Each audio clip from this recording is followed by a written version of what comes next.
আসসালামু আলাইকুম ভাই, সবাই কেমন আছেন? চলেন আজকে আমার খেজুরের বাগান পুরাটা আপনাদের ঘুরে দেখাবো। আর ফাঁকে ফাঁকে কিছু কথা বলি, খুবই গুরুত্বপূর্ণ কথা, যারা নতুন সৌদি আরবে আসছেন তাদের জন্য খুবই গুরুত্বপূর্ণ।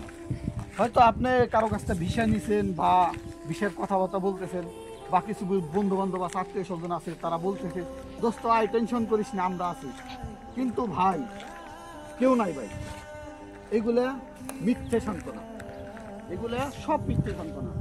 আপনারে 100 জন যদি বলে যে ভাই আমি আছি, অমুক আছে তমুক আছি, কেউ নাই। এগুলা সব মিথ্যে সান্ত্বনা। হয়তো 1-2 জন আপনার খোঁজ খবর নেব, কিন্তু কারো ক্ষমতা নাই আপনারে 1 সপ্তাহ আপনার বসায় খাওয়াবো বা আপনার তার বাসায় রাখবো, এরকম ক্ষমতা সৌদি আরবে হাতে গোনা 2-4 জনের আছে, তাছাড়া কারোই নাই। তো যারাই আসতে চান তারা এই চিন্তাগুলো মাথায় রাখবেন যে আমাদের দোস্ত বললো যে তুই আয়, আমরা আছি, বা এরকম নাই।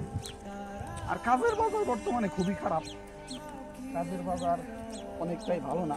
দেখেন বাগানটাও দেখেন, মোটামুটি অনেক বড় বাগান, কিন্তু খেজুর কম ধরছে এবছর খেজুর কম ধরছে।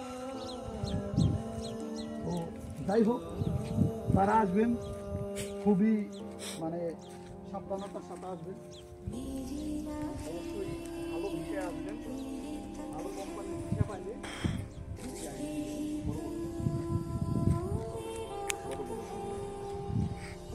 তো ভালো ভালো ভিসা পাইলে, ভালো কোম্পানি পাইলে অবশ্যই আসবেন।